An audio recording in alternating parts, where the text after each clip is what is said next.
morning! Ryan has decided to challenge himself to do 30 laps around the boat for 30 days.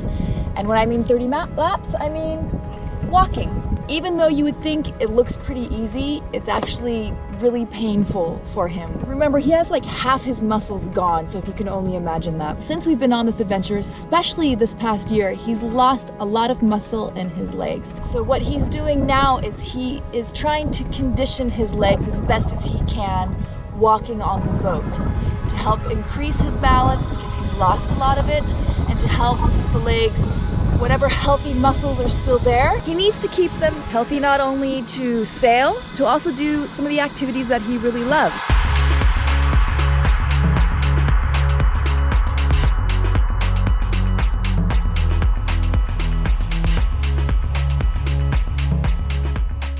There's all these rules I follow. Right here is like a little mini crunch. And then you lift the leg closest to the bow first.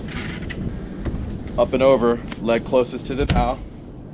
It's like doing a leg lift, which is hard when you don't have any abs. When we're underway, Nicole usually does the work on the bow, but if Nicole gets injured or is tired or asleep, it's hard for me sometimes to go up forward. So if I can get up in the morning first thing and bang out 30 laps, then if we're underway and we're tired from a long passage or whatever, I can certainly at least do one lap to go forward and handle whatever needs to get handled. Plus, frankly, it kind of sucks.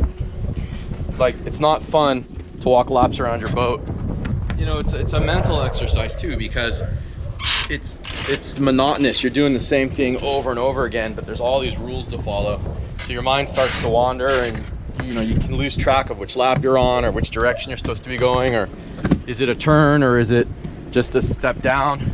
Where are you in the rotation? But I mean, it doesn't hurt that much. I can still move. And you're still cute. Always cute. Come here. Good morning, my cute man.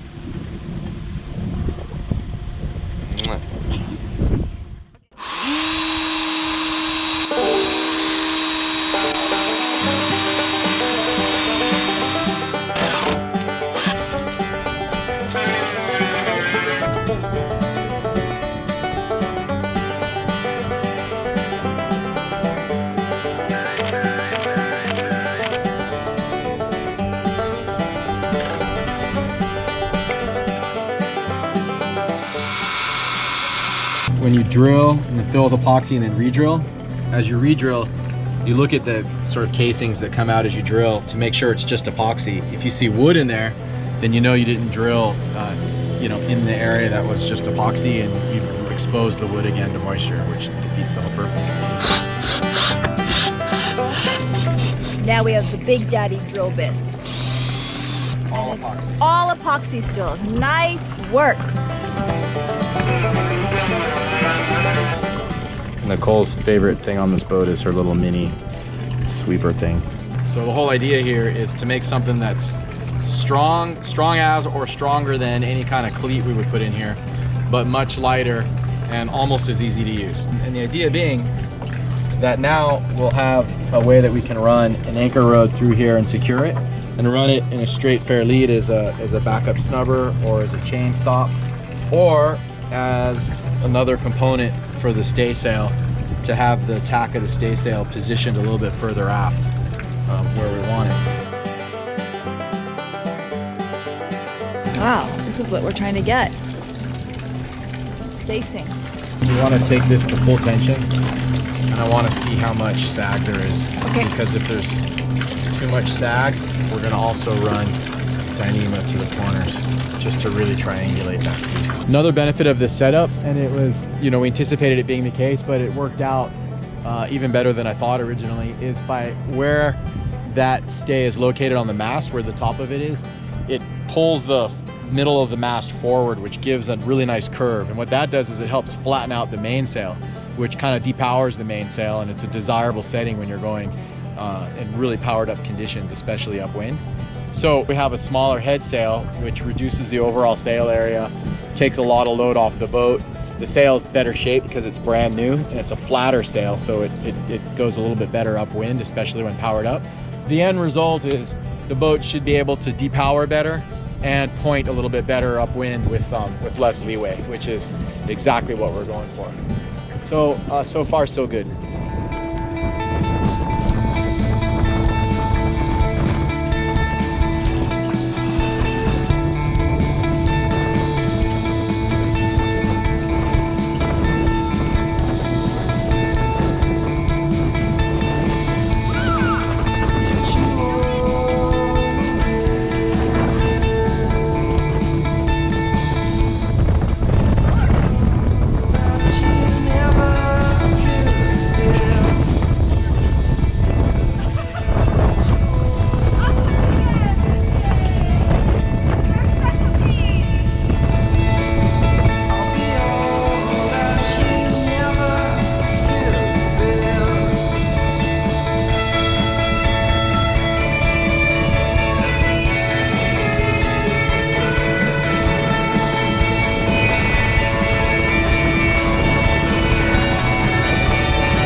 Aluminum low friction ring that is a bigger diameter hole than our sort of biggest anchor line. So you could run an anchor line through here, tie it off, and because it's a little bit wider than just like a really small D ring or something like that, it makes the knot a little bit stronger, more like as if it were put onto a cleat.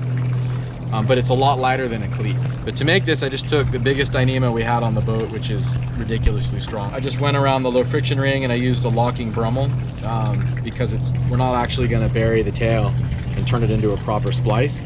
My plan here is to run this through and then use a double or triple fisherman's, which is the only sort of knot that really you can use with Dyneema, because Dyneema is so slippery when you want to combine the two ends of the Dyneema. And still have it be really secure under load and relatively easy to untie. The benefit of using also a knot instead of something fixed is that I can take it off. You know, I can adjust this, I can replace this. Challenges, of course, is you have to watch for chafe. So that's why we're going to camphor. We're going to sort of round off the edges of this hole here. On the ends here, instead of using whipping, which, you know, is a little bit kind of more traditional and I think looks better. And this is pretty important that it doesn't fray. So I went ahead and used battery cable heat shrink and you know, shrunk it down really tight, a little bit leftover blue tape, doesn't matter. That keeps the ends from fraying. We're making a modified Dyneema and friction ring, sort of chain hook slash backup snubber attachment point slash you know, stay sail tack